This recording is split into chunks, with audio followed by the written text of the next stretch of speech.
صلی اللہ علیہ وسلم کا فرمان عالیشان ہے، جسے یہ پسند ہو کہ بروز قیامت اپنے رب کے سامنے اس حال میں ملے کہ اس کا رب اس سے راضی ہو.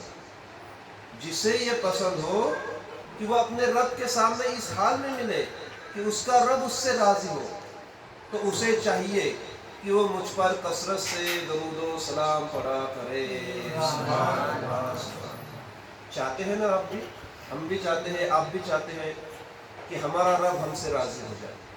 اللہ کو راضی کرنے کے بہت سے طریقے ہیں، اسی میں سے ایک چھوٹا طریقہ یہ بھی ہے کہ کثرت سے درود و سلام پڑھے تو انشاءاللہ تعالی اللہ بھی راضی ہوتا ہے اور اللہ کے حبیب رسول اللہ بھی راضی ہوتا ہے.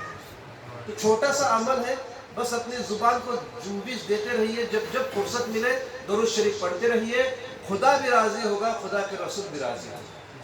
اور اس کی بہت ساری برکات آپ دیکھیں گے، آزمائیں گے تو آپ کو معلوم پڑے گا کہ درود و شریف اتنی بہترین عبادت ہے کہ اللہ اس کی برکت سے نہ جانے بندے کو کیسے کیسے نواز دیتا ہے.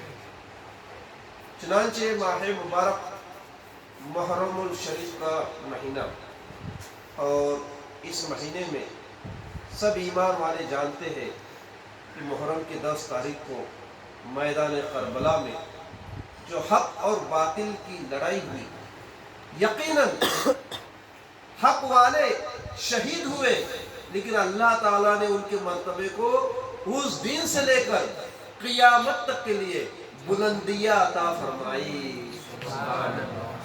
60 ہجری اور آج 15ویں صدی 1446 ہجری، اتنے سالوں کا زمانہ گزرا، لیکن آج بھی دیکھیے نواسے رسول اور شہداء کربلا والوں کا ذکر صرف اپنے یہاں گھر میں نہیں، دنیا کے کونے کونے میں ہو رہا ہے. اور یزید کا کوئی ذکر نہیں. یزید پر دنیا کے کونے کونے میں لعنت برس رہی ہے. پتہ یہ چلا کہ اے ایمان والو، حق پر بنے رہو تو اللہ تعالیٰ تمہارے درجات کو بھی بلند فرماتا ہے، اور تمہارے مرتبے کے لحاظ سے اللہ تعالیٰ لوگوں کے دلوں میں تمہاری محبت ان کی محبت پیدا فرماتا ہے. اگر ہم نے یزیدیوں جیسا کام کیا، یزید جیسا عقیدہ رکھا یا یزید کے نقش قدم پر چلے، تو نہ دنیا میں ہمارے کوئی تعریف ہوگی، نہ دنیا میں ہمیں کوئی عزت ملے گی، اور آخرت میں تو نہیں ملے گی ہی نہیں. تو ہمیں آل رسول، نواسے رسول اور دیگر شہداء، ان کے نقش قدم پر چل کر زندگی گزارنی. ہم نے کل حضرت امیر معاویہ کے متعلق بتاتے بتاتے آدھی بات چھوڑی تھی. امیر معاویہ رضی اللہ تعالیٰ عنہ حضور صلی اللہ علیہ وسلم کے سالے، اس لحاظ سے کئی صحابی نے یہ روایت دی ہے کہ امیر معاویہ بی بی فاطمہ کے ہی نہیں بلکہ پورے امت کے ماموں کہلاتے ہیں. پورے امت کے ماموں، ہمارے ماموں لگتے ہیں وہ امیر معاویہ. رشتے کے لحاظ سے دیکھا جائے تو رسول کے سالے یعنی ام المومنین کے بھائی، یعنی ماں کے بھائی ماموں. تو تمام امت محمدیہ کے لیے ماموں کے لقب سے نوازا گیا امیر معاویہ کو. امیر معاویہ ایمان لائے کب؟ بہت کم حضرات کو معلوم ہے کہ جب صلح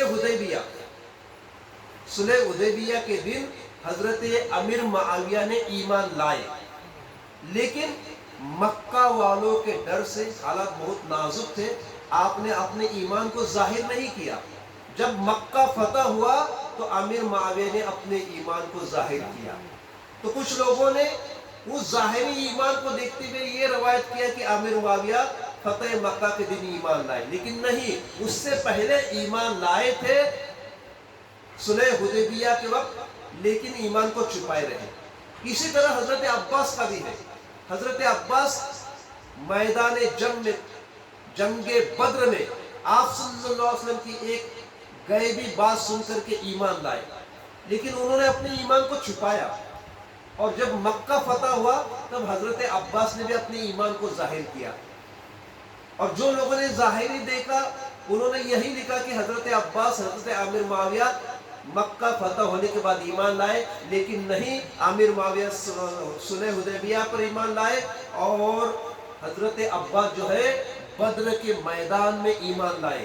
اسی لیے رسول اللہ صلی اللہ علیہ وسلم نے بدر کی جنگ میں صحابہ کو یہ کہا کہ اے صحابیوں، حضرت عباس کو کوئی قتل نہ کرے،